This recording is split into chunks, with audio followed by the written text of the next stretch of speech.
আজকের এই ভিডিওতে আমরা জানব পিকচার সম্পর্কে। আপনারা যদি একটু ভালোভাবে লক্ষ্য করেন তাহলে দেখবেন আমরা যে সিভি তৈরি করি তার উপরে ডান দিকে একটি ছবি যোগ করা থাকে। তো আমরা যদি চাই কোনো সিভির মধ্যে ছবি অ্যাড করতে, এই ক্ষেত্রে আমাদের একটি পিকচার ব্যবহার করতে হবে। তারপরে আপনারা আমাদের কম্পিউটার শিটের দিকে যদি লক্ষ্য করেন তাহলে দেখবেন আমাদের ইজি কম্পিউটার লোগোটি প্রত্যেকটা পেজে দেওয়া আছে এবং সেটি জলছাপ আকারে দেওয়া আছে। এই ক্ষেত্রে আমরা পিকচার ব্যবহার করতে পারি। তারপর আমরা যদি আমাদের ভোটার আইডি কার্ডের দিকে লক্ষ্য করি তাহলেও সেখানে দেখবেন নিচে একটি পিকচার দেওয়া আছে এবং সেটি জলছাপ আকারে দেওয়া আছে। তারপরে আপনারা যদি আপনাদের সার্টিফিকেটের দিকে লক্ষ্য করেন, যে কোনো সার্টিফিকেট, সেখানেও দেখবেন এরকম জলছাপ দেওয়া কোনো ইমেজ ব্যবহার করা হয়। তারপর আপনারা কোনো পত্রিকার দিকে যদি লক্ষ্য করেন তাহলে দেখবেন মাঝখানে একটি ছবি দেওয়া থাকে এবং তার চারিদিকে লেখা থাকে। তো আমরা চাইলে এইভাবে আমাদের লেখাকে আরো সুন্দর করে উপস্থাপন করতে পারি। এই ক্ষেত্রে আমাদের একটি পিকচার খুবই গুরুত্বপূর্ণ ভূমিকা পালন করে। কিভাবে এমএস ওয়ার্ডে একটি পিকচার ব্যবহার করতে হয় চলুন সেটি দেখে আসি। তো এটি হলো আমাদের মাইক্রোসফট ওয়ার্ড সফটওয়্যার। তো আমাদের পিকচার সাধারণত ইনসার্ট ট্যাবের মধ্যে থাকে। তো আমরা যদি ইনসার্ট ট্যাবে ক্লিক করি তাহলে আমাদের এই যে এখানে পিকচার দেওয়া আছে। তো আপনি প্রথমে যেটি করবেন সেটি হলো পিকচার উপরে ক্লিক করবেন। ক্লিক করার পরে আপনি কোথা থেকে পিকচারটা নেবেন সেটি সিলেক্ট করবেন। তো আমি চাচ্ছি আমাদের দিস ডিভাইস মানে আমাদের এই কম্পিউটার থেকে পিকচারটা সিলেক্ট করতে। এই ক্ষেত্রে আপনারা দিস ডিভাইসে ক্লিক করবেন। তাহলে একটি ডায়লগ বক্স ওপেন হবে। সেখান থেকে আপনাকে বলা হবে আপনি কোথা থেকে পিকচারটা সিলেক্ট করে দিবেন। তো আমরা সেভ করার সময় যেভাবে কোনো ফোল্ডার সিলেক্ট করে দিতাম ঠিক সেইভাবে আমাদের পিকচার ওপেন করার জন্য আমাদের সেই ফোল্ডারটি সিলেক্ট করে দিতে হবে।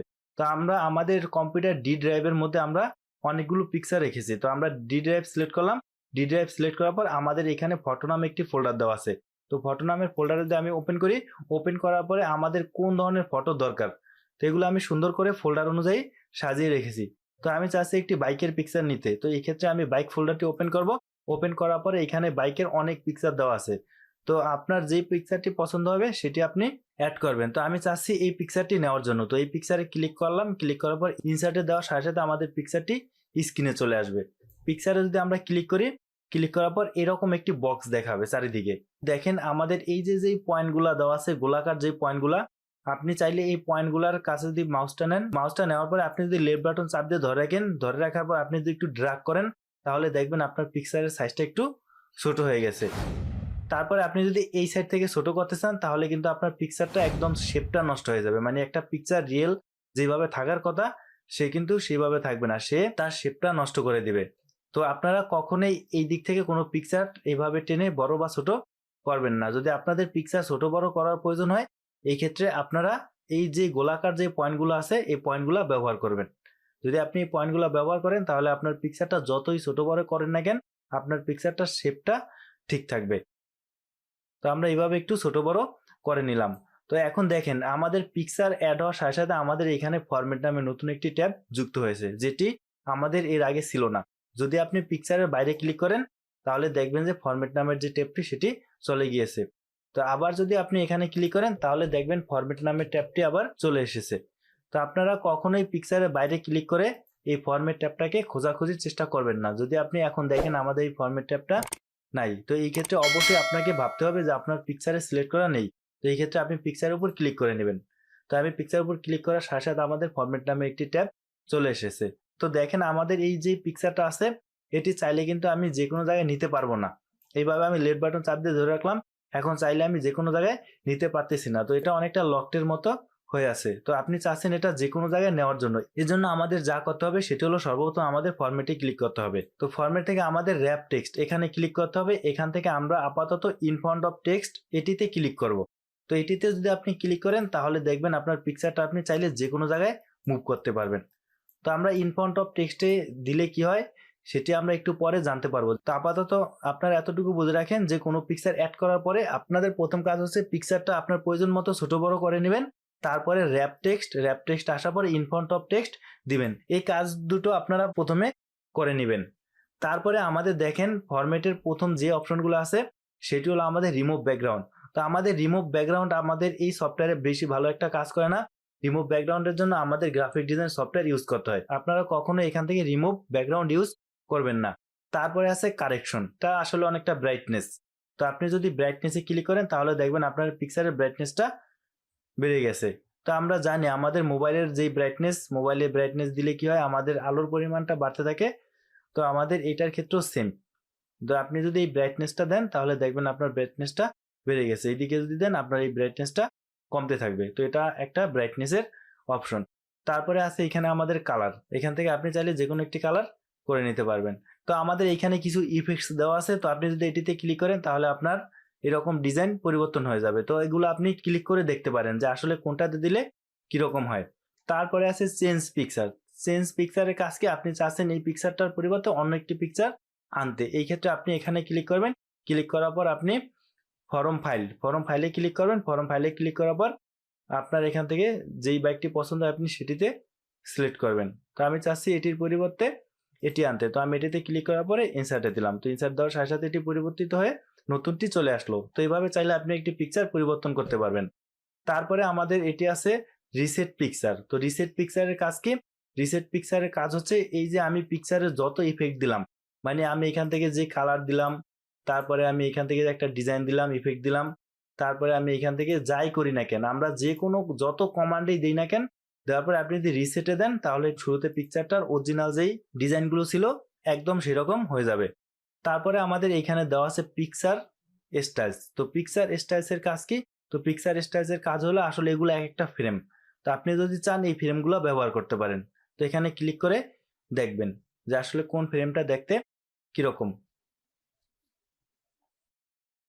তারপরে আছে আমাদের পিকচার বর্ডার। তো আপনি যদি চান পিকচারের বর্ডারের কালার পরিবর্তন করতে বা পিকচারের একটি বর্ডার দিতে, এক্ষেত্রে আপনি চাইলে এখান থেকে দিতে পারবেন। তো এই যে দেখেন আমাদের পিকচার বর্ডার দেওয়ার সাথে সাথে আমার এরকম একটি বর্ডার চলে আসছে।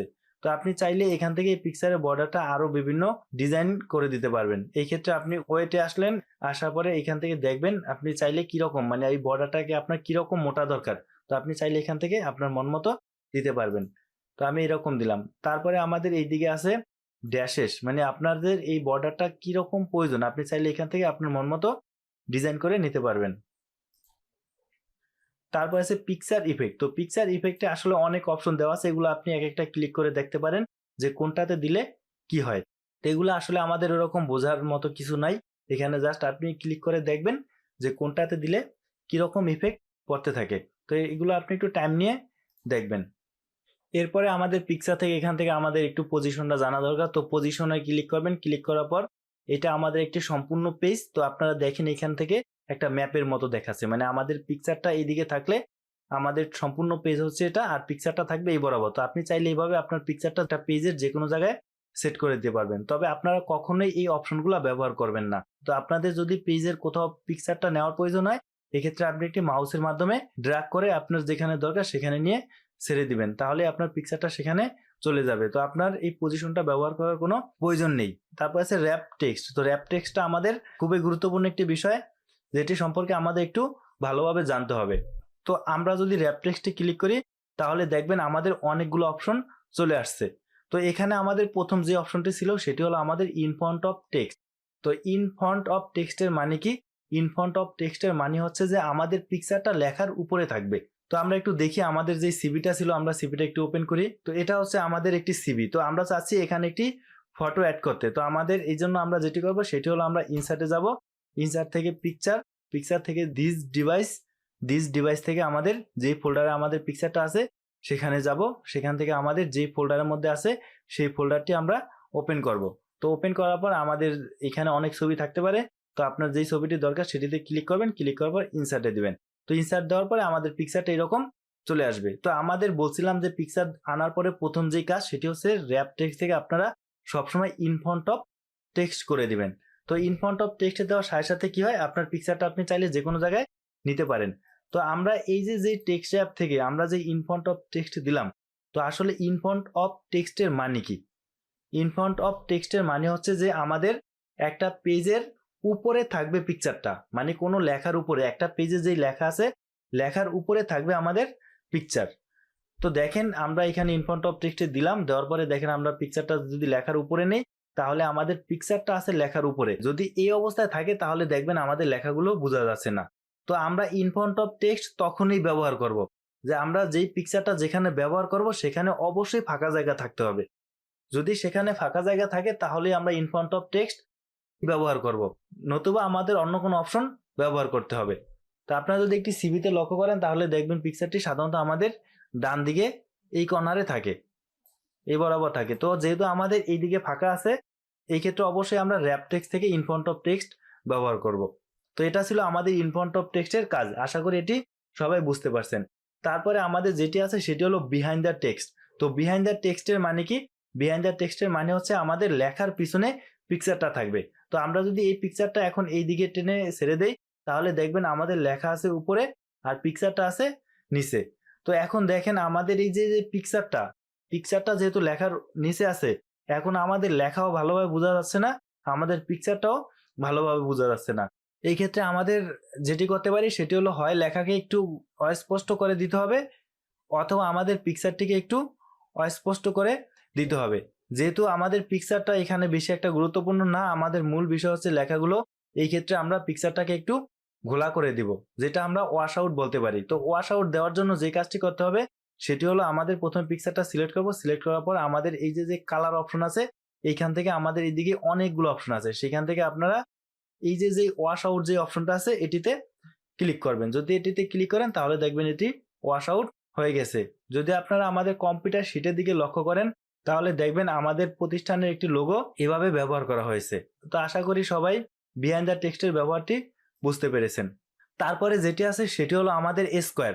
মানে স্কোয়ারটা দিলে কি হয়? স্কোয়ারটা দিলে হয় আমাদের পিকচারটা থাকবে মাঝে আর লেখা থাকবে চারিদিকে। যদি আপনারা এটার দিকে লক্ষ্য করেন তাহলে দেখবেন আমাদের পিকচারটা আছে মাঝ বরাবর আর লেখা আছে চারিদিকে। যদি আমি এই ফরম্যাট থেকে টেক্সট অ্যাপ থেকে আমি যদি এটি ইন ফ্রন্ট অফ টেক্সটে দেই তাহলে দেখবেন আমাদের লেখা আছে নিচে আর পিকচারটা আছে উপরে। যদি আমি বিহাইন্ড দ্য টেক্সট দেই তাহলে দেখবেন আমাদের পিকচারটা আছে নিচে আর লেখা আছে উপরে। কিন্তু আমাদের যেটি করতে হবে সেটি হলো এই ক্ষেত্রে আমরা চাচ্ছি স্কোয়ার দিতে। যদি আপনি স্কোয়ার দেন তাহলে দেখবেন আপনার লেখাগুলো চারিদিকে হয়ে গেছে। এটি সাধারণত কোনো পত্রিকায় এইভাবে দেওয়া থাকে। তো আমাদের র্যাপ টেক্সট থেকে আমাদের এই তিনটাই সবচেয়ে বেশি ইউজ হয়। তারপরে বাকি কিছু আছে এগুলো আপনারা একটু নিজেরা একটু ট্রাই করে দেখবেন। তারপরে আমাদের এইদিকে একটা অপশন আছে সেটি হলো ব্রিং ফরওয়ার্ড, আর এইদিকে একটা অপশন আছে সেন্ড ব্যাকওয়ার্ড। তো ব্রিং ফরওয়ার্ড আর সেন্ড ব্যাকওয়ার্ডের কাজ কি? এটি হচ্ছে আমাদের যদি এক বা একাধিক পিকচার থাকে, যদি আমরা চাই কোনো পিকচারকে উপরে নিচে নেওয়ার জন্য এই ক্ষেত্রে আমরা ব্রিং ফরওয়ার্ড এবং সেন্ড ব্যাকওয়ার্ড ব্যবহার করতে পারি। তো এটা হচ্ছে একটি খালি পেজ। তো আমরা এই কয়েকটি পিকচার অ্যাড করি। তো আমরা পিকচারে গেলাম, দিস ডিভাইস, তারপরে আমাদের যে ফোল্ডার আছে সেই ফোল্ডারটি ওপেন করতে হবে। তারপরে আমাদের যে কোনো যেই পিকচারগুলো দরকার হয় সেটি আমি অ্যাড করব। এখান থেকে আমি চাচ্ছি এই পিকচারটা নেওয়ার জন্য, এটাতে আমি সিলেক্ট করে ইনসার্টে দিলাম।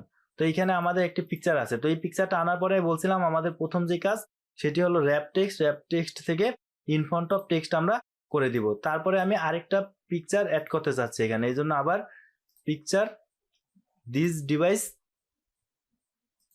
এটা আমাদের ইনসার্ট। তারপরে আমাদের rap text in front of text, মানে আপনারা যে কোনো পিকচার আনার পরে প্রথম এই কাজটুকু করে নেবেন। তো এখন দেখেন আমাদের এই পিকচারটা আছে উপরে আর এই পিকচারটা আছে নিচে। তো আপনি যদি পিকচারটা এইদিকে এইভাবে ড্র্যাগ করেন তাহলে বুঝতে পারবেন যে এই পিকচারটা নিচে আছে আর এই পিকচারটা উপরের দিকে আছে। আপনি যদি চান যে আমাদের এই পিকচারটা নিচে পাঠাইতে আর এই পিকচারটা উপরে উঠাতে, এই ক্ষেত্রে আপনি যেটা করতে পারেন সেটি হলো আপনি যদি এই পিকচারটা সিলেক্ট করেন, এই পিকচারটা সিলেক্ট করার পর আপনি যদি সেন্ড টু ব্যাকওয়ার্ড দেন তাহলে এটি পিছনে চলে যাবে। এই যে দেখেন এই পিকচারটা এখন পিছনে চলে গেছে। আর যদি আপনি এই পিকচারটা সিলেক্ট করেন এখন যদি আবার ব্রিং টু ফরওয়ার্ড দেন তাহলে এটি সামনে চলে আসবে। তো এইভাবে চাইলে আপনি একটি পিকচারকে পিছনে পাঠাতে পারেন এবং সামনে আনতে পারেন। তারপরে আমাদের যে অপশন আছে সেটি হলো ক্রপ। তো আপনি চাইলে পিকচারটার অপ্রয়োজনীয় কিছু অংশ কেটে দিতে পারেন। তো আমরা এখানে অন্য একটি পিকচার অ্যাড করি।